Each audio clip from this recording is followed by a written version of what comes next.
My daughter called me late at night. Dad, I'm at the police station. My stepdad hit me, but now he's claiming I attacked him, and they believe him. When I got to the station, the officer on duty turned pale and stuttered. I'm sorry, I had no idea. I was already halfway to the station when my phone rang again. Detective Cross, I'm so sorry. We had no idea. No idea about what? I snapped, weaving through late-night traffic on Route 5. My Honda Accord speedometer hit 80. That your Detective Ryan Cross, from the DV unit. Sir, we didn't know she was your daughter. My hands tightened on the wheel until my knuckles went white. Where is Emma right now? Interview room 2. But sir, the stepfather has witnesses. Multiple neighbors heard screaming. He's got scratches all over his face and neck. He's pressing charges for assault unless what? Unless she apologizes, admits she lost control. He's being very reasonable about it. Says he doesn't want to ruin her future, but she needs to take responsibility for... I hung up. I'm Ryan Cross, 43 years old, detective with the Seattle PD for 19 years, 15 of those in the domestic violence and sexual assault unit. I've worked over 300 cases, interviewed hundreds of victims, testified in court 47 times. I know every trick, every manipulation tactic, every way an abuser spins a narrative, and my 16-year-old daughter's stepfather was using my own playbook against her. I pulled into the precinct parking lot at 11:47 p.m., threw the car into park, didn't bother locking it. Officer Martinez met me at the door, young, maybe 26, nervous as hell. Detective Cross, I'm so sorry. We ran her ID and didn't realize the last name's different. She said her stepdad hit her, but when we got there, he had injuries and she didn't, and the neighbors backed up his version. Where is my daughter? He led me down the hallway, past the drunk tank, past processing, to the interview rooms where we usually put suspects. They'd put Emma in interview room 2, like a criminal. My daughter, 16 years old, honor roll student, varsity volleyball player, kid who'd never been in trouble in her life. Through the two-way glass, I could see her, sitting at the metal table, arms wrapped around herself. There was a bruise blooming dark purple across her left cheek, split lip. Mascara streaked down her face from crying, but what destroyed me was the look in her eyes, hollow, defeated, like she'd realized that no one was going to believe her. I opened the door. Dad, her voice broke on the word. She stood up so fast the chair scraped. Dad, he hit me first. I swear to God, I just pushed him away. That's all I did. But nobody believes me, and Mom keeps texting saying I need to apologize, and I pulled her into my arms, felt her whole body shaking. I know, baby. I know. I believe you. She sobbed into my shoulder. He's going to get away with it. He always gets away with it. Those words. Always. Not he'll get away with this, but always. Meaning this wasn't the first time. I'd failed her. I'd known something was wrong, and I'd failed her anyway. I pulled back, looked at her face. How long? Dad, Emma, how long has he been putting his hands on you? 3 months, maybe 4. It started small, grabbing my arm too hard, shoving me against the wall,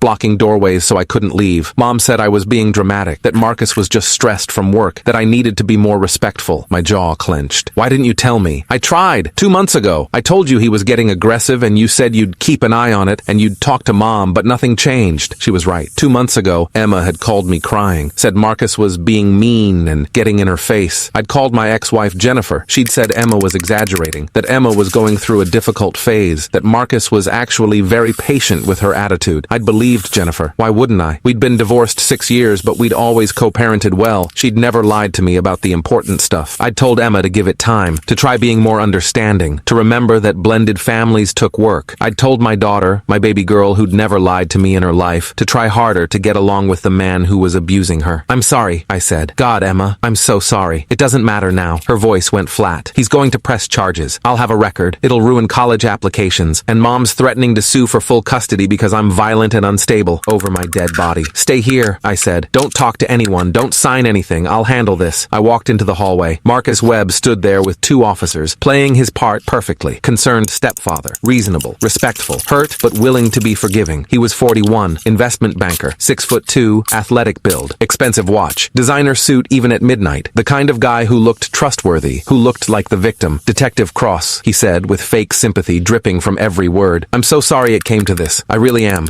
Your daughter, Emma, she needs help. Professional help. She's been volatile for months. Mood swings, angry outbursts. My wife and I have tried everything, but tonight she just snapped. The 2 officers, Martinez and another one whose badge read Johnson, looked uncomfortable. They wanted to believe him. He was calm, articulate, had scratches on his face and neck to prove he'd been attacked. Emma was the emotional teenager with mascara running down her face and a cop father who probably spoiled her. Mr. Webb says he doesn't want to press charges if Emma gets counseling and apologizes, Officer Johnson said carefully. Given her age and clean record, the DA would probably agree to diversion. Show me the security footage, I interrupted. Sir, the incident. Show me the footage. Martinez shifted. There isn't any. The incident happened inside their home. No cameras. Marcus smiled slightly, just a twitch of his lips. I wish there was footage, detective. Would clear this whole whole thing up immediately. But unfortunately, our security system has been on the fritz. I've been meaning to get it fixed. Actually, I said, pulling out my phone, there is footage. The smile faltered, just for a second. See, Marcus, my daughter called me 3 weeks ago. Said you were getting aggressive, shoving her, cornering her in rooms, blocking her from leaving. Said her mother, my ex-wife, wouldn't listen. I looked at the officers, made sure they were paying attention. So, I gave Emma a necklace. Pretty little thing. Rose gold pendant. Also records video and audio in 1080p whenever she presses it twice. Automatically uploads to cloud storage. Battery lasts 36 hours. I use them for undercover DV operations. Marcus's face went white. I also had some equipment delivered to your house, Marcus. Doorbell camera. Backyard motion sensor cam. Marketed as gifts for home security. You signed for them. Never bothered to check the documentation, did you? Never wondered why they were registered to my email? I pulled up the app on my phone. Showed the officers the footage. Emma coming home from school at 3:47 p.m. Marcus's BMW already in the driveway. He'd left work early, waiting for her. Marcus opening the door before she could get her keys out, starting to yell immediately. Something about her tone in a text message, about disrespect. Emma trying to walk past him. Marcus grabbing her arm, hard, fingers digging in. Emma pulling away. Marcus slapping her across the face, open palm, full force, her head snapping to the side. Emma running, Marcus chasing her to the backyard. Then, and this was the beautiful part, Marcus deliberately scratching his own face, raking his nails down his cheeks and neck, hard enough to draw blood. Before the neighbors appeared over the fence, the officers watched in silence. Their faces changed, hardened. That son of a... Martinez started. There's more, I interrupted. I pulled up a folder on my phone. I've been documenting everything for 3 weeks, every threat, every time he cornered her, every time he laid hands on her, every time my ex-wife told Emma she was overreacting. I swiped through videos, audio recordings, screenshots of text messages. Marcus to Emma, keep running your mouth and see what happens. Marcus to Emma, you tell your father anything and I'll make sure he knows what a liar you are. Marcus to Emma, your mother agrees with me. You're the problem, not me. I turned to Marcus. Let him see my face. Let him see exactly what was coming. I'm a domestic violence detective, Marcus. I've worked 312 cases. I know the pattern. I know the escalation. I know exactly what you are. His mask was cracking. The reasonable stepfather was disappearing, replaced by something cold and angry. This is entrapment, he said. You can't. I'm a father protecting his child. Everything I did was legal. I bought cameras for my daughter's safety. I gave her a recording device because she felt unsafe. That's not entrapment. That's parenting. You set me up. No, you set yourself up the first time you touched my daughter. I turned to the officers. Run his record, real close. Check Marion County, Indiana, 6 years ago, before he moved to Seattle and married my ex-wife. Johnson moved to a computer. Typed. His face changed. Holy shit. There's a sealed juvenile case. Stepdaughter, age 14. Filed complaint of physical abuse. Charges dropped when the family moved out of state. That's bullshit, Marcus shouted. That case was sealed. You can't. Sealed cases can be accessed by law enforcement when relevant to an ongoing investigation, I said calmly. Which this is. Officer Martinez, I'm filing formal charges against Marcus Webb for assault in the 3rd degree, battery, endangering the welfare of a minor, and filing a false police report. You can't do this. I absolutely can. I'm also filing a restraining order on behalf of my daughter. Marcus Webb is not to come within 500 feet of Emma Cross. Is that clear? I stepped closer. Let him see my eyes. And Marcus, I'm not just filing charges for tonight. I'm filing for every incident over the past 3 months. Every shove, every grab,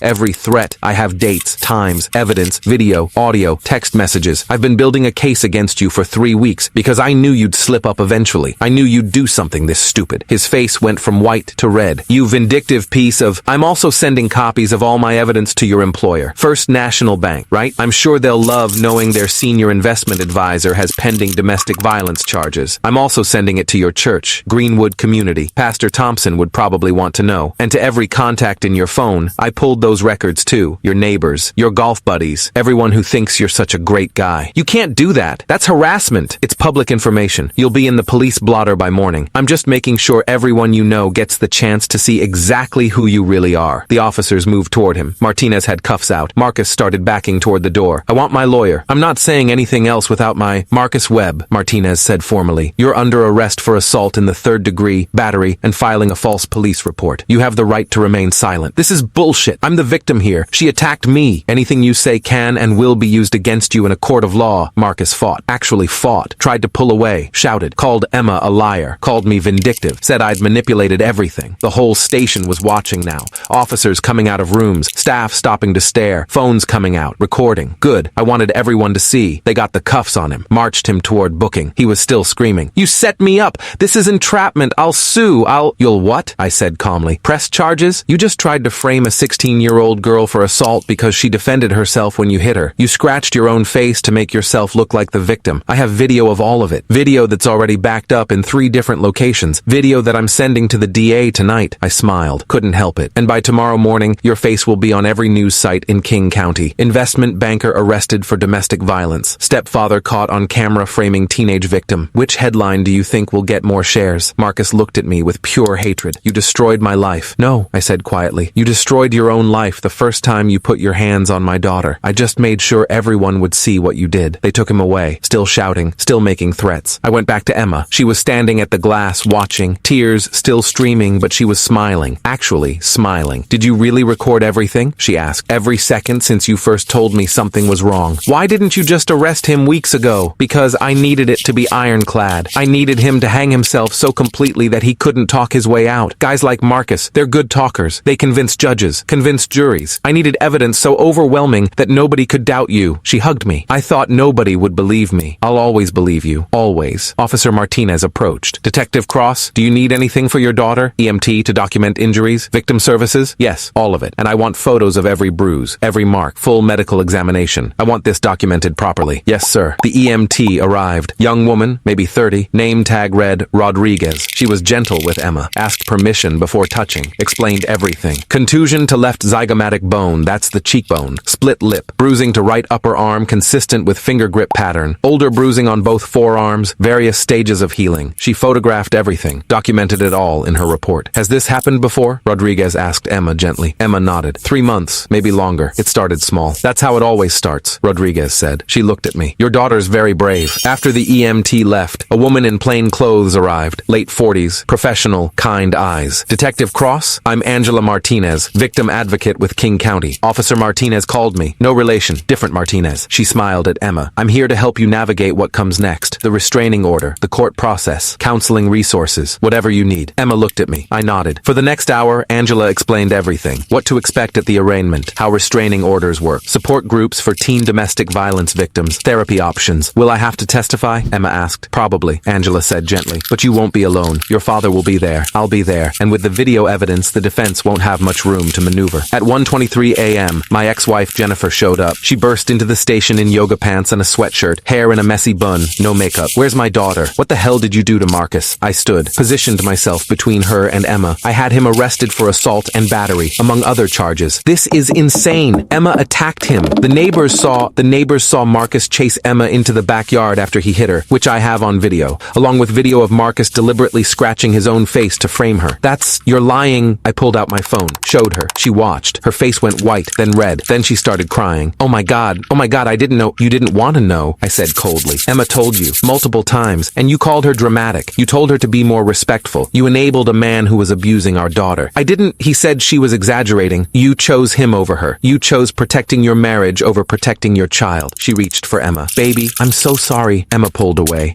Just don't. Emma, please, you didn't believe me. I told you he was hurting me, and you said I was lying. You said I was trying to ruin your relationship. You said, her voice broke. You said you'd send me to live with Dad if I didn't stop causing problems. Jennifer's face crumpled. I was wrong. I was so wrong. Please, I'm filing for emergency custody, I said. Emma will be staying with me until the hearing. You'll receive the paperwork tomorrow. You can't take my daughter. Watch me. You allowed a violent man to abuse her. You ignored her when she asked for help. You blamed her for her own victimization. Any judge who sees the evidence I have will rule in my favor. This is because you never forgave me for the divorce. This is because you failed to protect our daughter. That's it. That's the only thing this is about. Angela stepped forward. Mrs. Webb, maybe it's best if you give Emma some space tonight. Jennifer looked at Emma, at the bruises, at the split lip, at the daughter she'd failed. I'll fix this, she whispered. I'll leave him. I'll do whatever it takes. You should have done that 3 months ago, I said, when Emma first told you there was a problem. Now you get to live with the fact that you chose him anyway. Jennifer left, crying, broken, good. I took Emma home, my apartment, 2 bedrooms in Capitol Hill. I'd kept Emma's room exactly as she'd left it from her last visit. Purple walls, posters of her favorite bands, stuffed animals from when she was little. She collapsed on her bed. I'm so tired, Dad. I know, sweetheart. Sleep. I'll be right here. Will he go to jail? I'm going to do everything in my power to make sure he does. What if he gets a good lawyer? What if, Emma, I have video of him hitting you. Video of him scratching his own face. A pattern of documented abuse over 3 months. A sealed case from Indiana with similar allegations. This isn't a he said, she said situation. This is airtight. Promise? I promise. She fell asleep within minutes, exhausted. I sat in the chair by her bed and watched her breathe, made sure she was safe. At 3:47 a.m. I went to my office, started writing my report,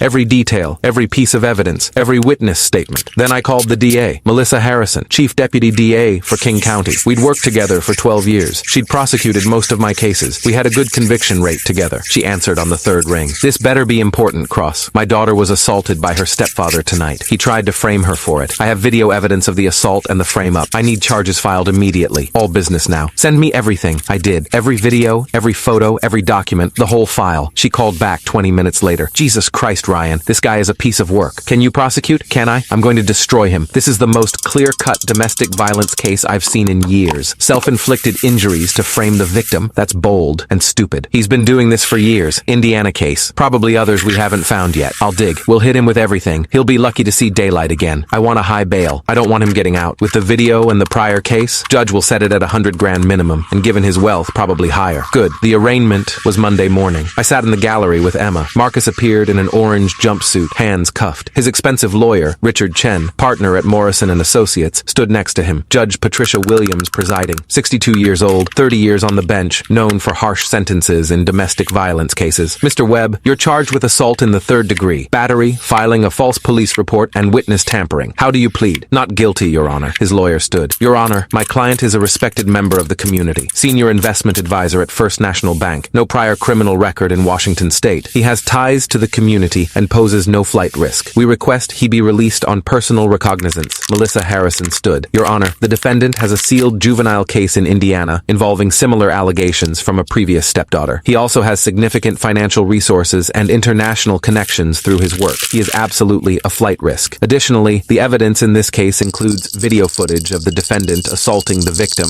and then deliberately injuring himself to frame her. This shows consciousness of guilt and a willingness to manipulate the justice system. We request bail be set at $250,000. Your Honor, that's excessive, Chen started. I've reviewed the evidence packet, Judge Williams interrupted, including the video footage. Mr. Webb, you're a grown man who struck a 16-year-old girl and then attempted to have her arrested for assault. Bail is set at $300,000, cash or bond. Marcus's face went gray. He couldn't make bail. Tried to leverage his investment accounts, but they were mostly tied up in stocks and couldn't be liquidated fast enough. He sat in King County Jail for 3 weeks before trial. The trial was brutal for him. Melissa put Emma on the stand, let her tell her story, show the jury her bruises, explain how Marcus had systematically terrorized her for months. Then she played the videos, all of them, the necklace cam footage, the doorbell camera, the backyard sensor. The jury watched Marcus hit Emma, watched her run, watched him chase her and then claw his own face before witnesses arrived. It took them 47 minutes to convict on all counts. Sentencing was 2 weeks later. Judge Williams looked at Marcus with disgust. Mr. Webb, you abused a position of trust. You abused a vulnerable child. You attempted to manipulate law enforcement and the justice system to further victimize your victim. I'm sentencing you to the maximum under state guidelines, 5 years in prison. You will also be required to register as a domestic violence offender upon release, complete a batterer intervention program, and maintain no contact with the victim for life. Marcus stood there, silent, broken. His employer had fired him the day after his arrest. His church had removed him from the board of directors. His friends had abandoned him once they saw the videos, because I'd made sure every single one of them got copies. His reputation was destroyed. His career was over. His life as he knew it was gone. Good. 6 months after the trial, Emma and I sat in the kitchen of our apartment. She was doing homework. I was reviewing case files. Dad? Yeah? Thank you for believing me, for fighting for me. Always, kiddo. That's what fathers do. Mom asked if she could see me this weekend. Jennifer had left Marcus the day after his arrest, filed for divorce, gone to therapy, started trying to repair her relationship with Emma. What do you want to do? I don't know. She says she's sorry. She says she's changing. It's your choice. I won't force you either way. Will you come with me if I decide to see her? Absolutely. She went back to her homework. I went back to my files. My phone buzzed. Email from Angela Martinez, the victim advocate. Detective Cross, thought you'd want to know. 2 more victims from Marcus Webb's past have come forward. One from Indiana, one from Illinois, both willing to testify if needed. Building a pattern case for civil suits. Your daughter's courage gave them courage. I showed Emma. She read it, smiled. He's really done for, isn't he? Completely. Good. We ordered pizza, watched a movie. Normal Saturday night, like it should have been all along. Emma fell asleep on the couch halfway through. I covered her with a blanket, watched her sleep. Safe, protected. Marcus had thought he was untouchable. Thought his wealth, his position, his credibility would protect him. Thought he could manipulate the system. Thought nobody would believe a teenage girl over a respected banker. He'd forgotten one crucial detail. That teenage girl's father was a detective who'd spent 15 years taking down men exactly like him. And I'd made sure that every single person in Marcus Webb's life knew exactly what kind of monster he really really was. Emma was safe now. That's all that mattered. Everything else was just justice.